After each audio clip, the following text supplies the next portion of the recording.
finally gave birth to a son after 12 years of marriage. I remember how happy I was to see him, squealing so energetically that my exhaustion flew away. A few hours after the birth of my son, my husband and mother-in-law came to my hospital room. "We saw the baby. He's so cute, just like Mark." "Good job. Our baby is a boy." They looked content. When I told them about my pregnancy, I was worried about their indifferent attitudes. But seeing their cheerful faces reassured me that their own child or grandchild was adorable. I hoped that we might be able to have happy days like in the past. "So, we're getting a divorce." My husband initiated the divorce, as if it were a casual conversation. It was followed by my mother-in-law. "Well, we'll take the heir." She said it with a smile on her face, not changing her demeanor. "You're no longer needed. I've taken care of you for over a decade, so don't complain now." It's way too late to have the first child after 12 years of marriage. He should switch to a younger girl who can bear more children. "I don't want to waste any more time with you. So, divorce me right away." Okay, then I'll destroy your home and company. My name is Sally. I'm a 34-year-old housewife. My husband Mark and I started dating back in the university. When we were students, we were an ordinary couple. I thought he was just like me, from an ordinary family. But after we engaged, I learned that his grandfather was a wealthy man who owned several companies. Moreover, they were so big that everyone knew about them. I was anxious about my marriage, thinking it was too much to be the wife of someone from such a family. But Mark said, "It's no different than any other family. Just that my grandfather is a business owner." He was a kind guy who always considered me, so I thought I could work things out with him, and decided to marry him. After marriage, Mark and my mother-in-law Helen wanted me to live on a property and be a full-time housewife. Mark got a job at an ordinary company, so life was mostly normal for us, except that I struggled to learn table manners when I had to go to a high-class restaurant for family gatherings. After the third year of our marriage, Helen, who had always left us couple alone, started interfering. It's already been 3 years, but no baby yet. Mrs. Miller's daughter just got pregnant. I wonder when I can meet my grandchild. She came over early in the morning and urged me to have a baby every day. I spoke to Mark about this. "She's been lonely ever since my dad passed away. We'll have a kid someday, so don't take it too seriously." He told me to be patient. I should have retorted to her, or blatantly asked Mark to tell her to stop. But I felt so bad about not being able to have a baby myself that I couldn't come on strong. Many years has passed, but still no baby. Meanwhile, her demand to have a grandchild got more intense. Not only that, she started harassing me about my chores, criticizing my cooking and throwing the food away, and ordering me to finish the mowing the yard within an hour. Once I told Mark that I was tired of the attacks from his mother and wanted him to do something about it. "Deal with it yourself. I'm tired, so don't bother me with such a trivial matter." He interrupted me and scolded me with a sigh. Around this time, he was busy establishing a company affiliated with his grandfather's and was to become the president. He was coming home late at night frequently, not only to work, but also to socialize and drink. And when I tried to talk to him, most of the time, he was too exhausted to listen to me. The numbers of occasions we spoke to each other became less and less, and our relationship as a married couple was diminishing. Even so, I thought that if Mark's work settled down and we had a child, we could go back to the days when we were close. So, I started infertility treatment. During the treatment, I often felt tired and couldn't do what I wanted. And I was also anxious that I wouldn't be able to have a child. It was mentally and physically exhausting. But I somehow managed to hang on, dreaming of a happy life for our family. As a result, we were finally able to have a child after 12 years of marriage. When the doctor told me I was pregnant, I wanted to jump up and down for joy. I called Mark right away. "Are you busy? Sorry to bother you. I just saw the doctor and I'm pregnant." Oh, good. I'm busy right now, so I have to go. His reaction was so cold that my high spirits disappeared. When I told Helen, Finally, I thought I wasn't going to have a grandchild. there was no words of joy or no congratulations, but only the reaction I didn't expect. So I was quite disappointed. Even after the news, Helen didn't stop harassing me, but continued ordering me to clean her house and stealing the meal I prepared, which added more burden on my shoulders. Mark was still coming home late and we didn't have time to talk. My feelings started wavering around this time. Should I get a divorce? But we might reconcile after the baby is born. A half a year later, I gave birth to my son. I remember how happy I was to see him squealing so energetically that my exhaustion flew away. I would have loved to have Mark with me there, but I told myself that he was too busy. He and Helen came to visit me a few hours later. I was surprised to see them both, as they never said they were coming. But I didn't say anything, thinking they were just rushing in to celebrate the birth. We saw the baby. It's so cute.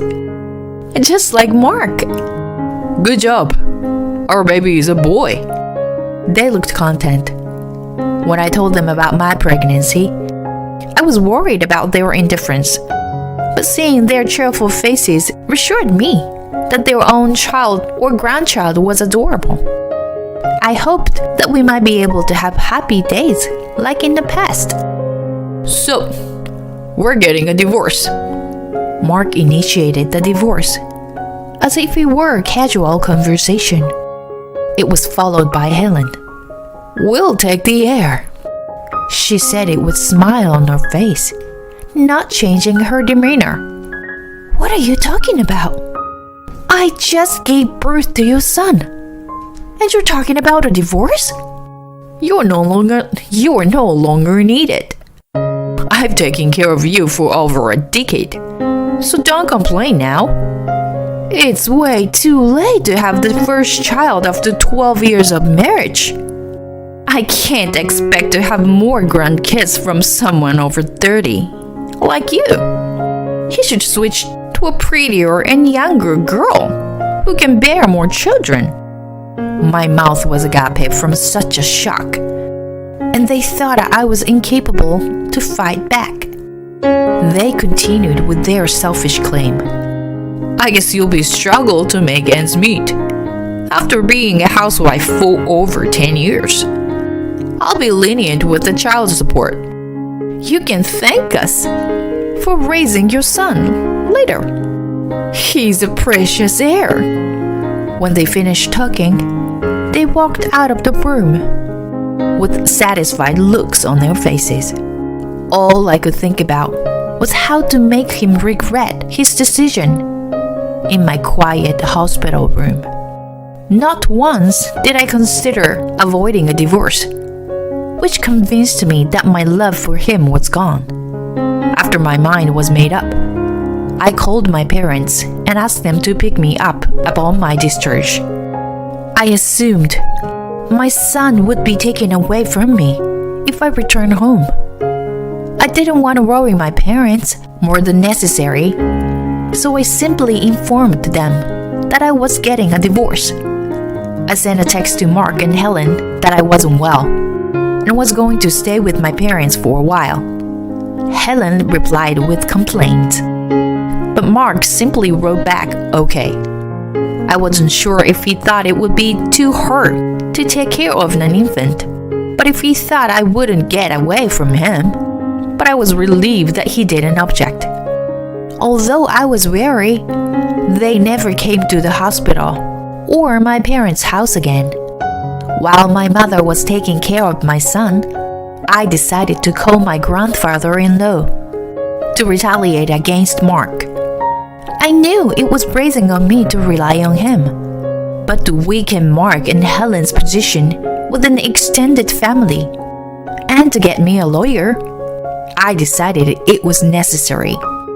It was my very first time calling him, so I was anxious while the phone was ringing. When he answered my call, I told him about what happened during my pregnancy and what I had been told by them right after I gave birth.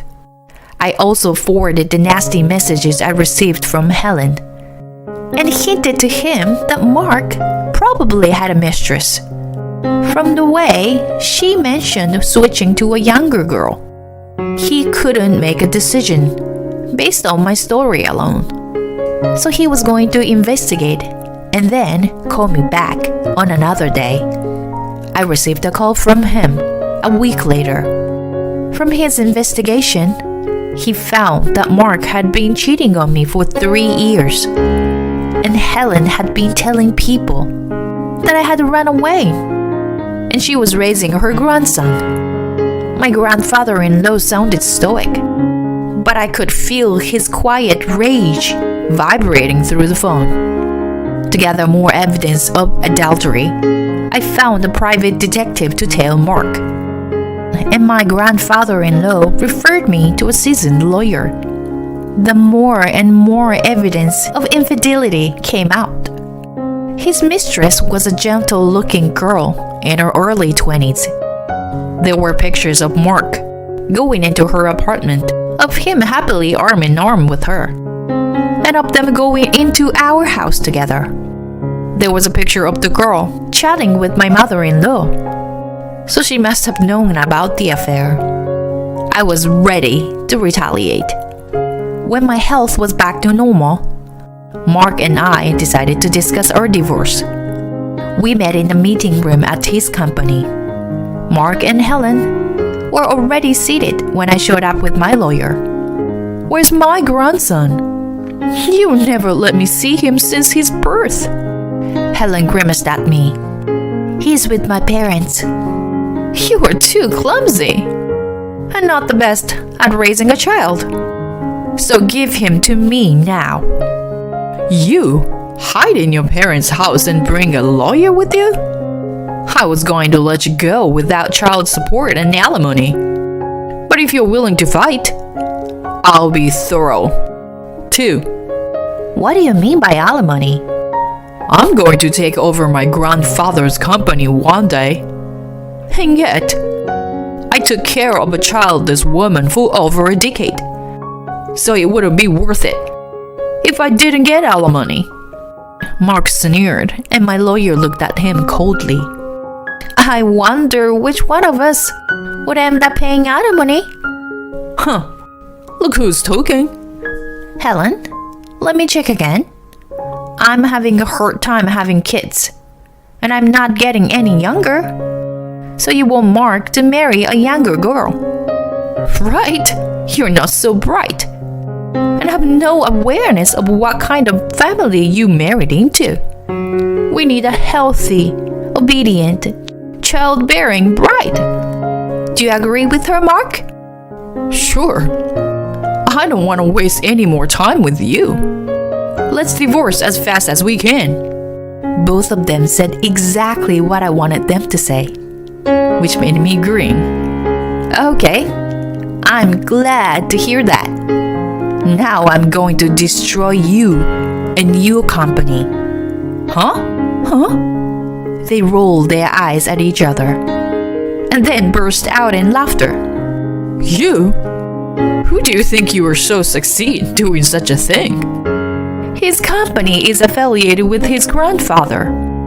You were born and raised in a poor family. There's no way you could do that. They continued to mock me for a while. Well, let's have a look at these first. I presented them with dozens of pictures on the table. Both of them immediately shut off their laugh and became serious when they saw them. So, what are they got to do with us? You may be mistaken. This woman is my friend from the university, and I was just being consulted about her career. I see. Then how about these? I pulled out a voice recorder and played a conversation between him and his mistress about their honeymoon and married life. Both Mark and Helen turned pale when they heard the recording. What the hell is this? I got nothing to do with it. I hid a voice recorder in the house while you two were gone a few days ago. By the way, I bought it to get evidence of Helen's harassment. I expected Mark to deny everything when I showed him the pictures. So, I installed the voice recorder to make sure they couldn't get away with it. But we've been separated since you went back to your parents' house. So our marriage is being broken. We haven't been separated. I just went back home after the baby was born. In any case, I know you've been seeing her for 3 years. I have proof. That's a lie. Show me if you do. I met up with your mistress. I asked her to meet me since I had an impression that she might not know he was married. After hearing the recorded conversation, I was right. She was aghast and on the verge of tears when she found out. She led me to read the correspondence between Mark and her. I'm lonely right after a divorce. Will you accept me even though I'm a divorcee? There were several messages about him being single. I had taken pictures of those as proof of their affair. He was speechless after I showed them to him. It's disgusting that you're not only cheating on me, but also deceiving her by not telling the truth. I wonder what the people at work would think if they knew about this. You think you were threatening me with that? How could a company go out of business over something as trivial as cheating? Right. So it's okay that he has been listening? I showed him a screen on my phone, which had been on the line with my grandfather-in-law. Mark and Helen suddenly looked agitated and couldn't say anything other than, "No, wait. He's too busy to join us here." But he was concerned about me, so he has listening over the phone. He also helped me to get the evidence of your adultery. As soon as Mark heard me, he fell to the floor. I am very sorry. This is just a small marital dispute. When he started excusing, his grandfather scolded. A man who failed a woman he promised to protect wasn't capable of running a company. He said he was going to discipline Mark later and hang up the phone. Mark was still on the floor, frozen like a statue. Helen was pale as a ghost. Now, you know you can't get away with it. So, let's discuss child support and alimony. I was content to see the despair on Mark and Helen's faces. So I was going to let my lawyer take charge and wrap up the negotiation quickly. Let's not get divorced after all. The child should be with the birth mother. Drenched in his cold sweat, he suggested with a quivering smile. I laughed at his awkward expression and said, "You're right." His face immediately turned to a natural smile. My son needs a mother, but he doesn't need a father like you. Let me say it from me, this time. You're no longer needed. So, please divorce me. Showing the despair on his face, he held his head with both hands. My lawyer and I ignored him and continued the discussion. It didn't reach an argument on that day, and Mark also hired a lawyer. As a result, I was granted alimony of $100K as I wished. The only reason I got what I wanted was that there was no property of division.